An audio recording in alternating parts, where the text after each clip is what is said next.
start. Mr. Speaker, sir, it is with very great pleasure that I welcome the proposals which the Honorable Minister announced while presenting the demands for grants for the Ministry of Agriculture.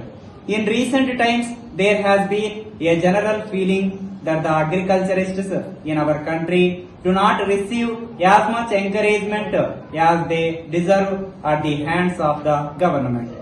I am quite sure that the announcements made by the Honorable Minister will bring a ray of hope in the minds of the farmers all over the country.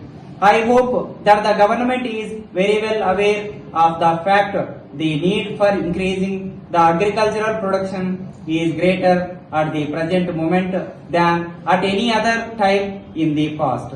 Of course, I do agree that we are in a very comfortable position as far as the food front is concerned. We have enough stocks of food grains at present time, and we are also hopeful of a bumper harvest in some parts of the country. Our public distribution system is functioning fairly satisfactorily, and the poor people are able to get their requirements of commodities at low prices. But at the same time, we cannot afford to overlook the fact that the balance of payment position is not favorable so far as we are concerned.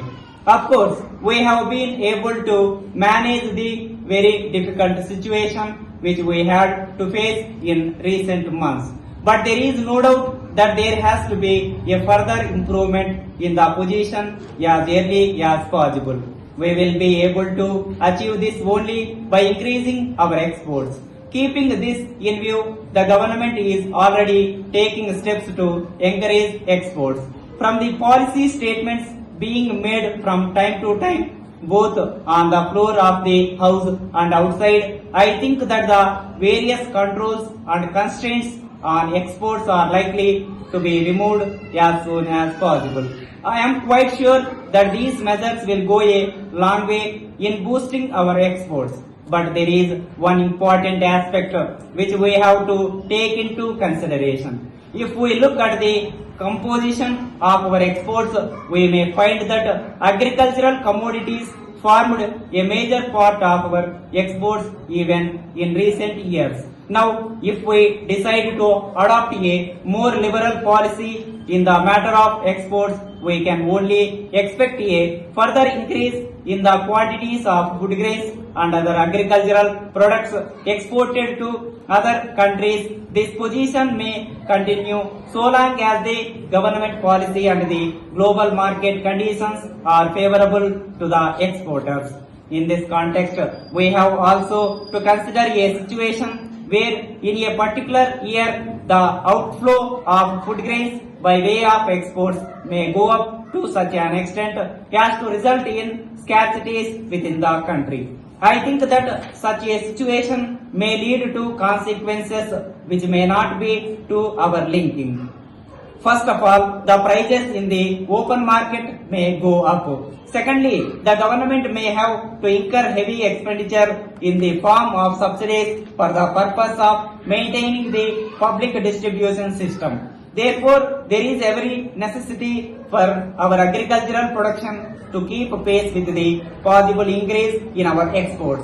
Sir, I wish to make only one suggestion in this regard, in addition to the suggestions made by my honorable friends on this side of the house. In spite of all our efforts over the past several years, we still see vast tracts of land lying waste. From this, we can easily come to the conclusion that our farmers just do not have the capital to reclaim those lands and bring them under cultivation. I know for certain that there are some big business houses who are interested in making investments in farming as part of their diversification programs. They may be in a position to make it a profitable venture because they have the required capital and also their own export houses. Perhaps they may expect some concessions like tax incentives from the government. Even now, in the field of industries, we are extending such concessions to export-oriented units. Therefore, I request the government to devise a suitable policy so as to attract private investment in export-oriented farming. If this is done, large areas of wastelands can be brought under cultivation. At the same time, our exports of farm products will go up without detriment to the domestic requirements. With these words, I conclude my speech.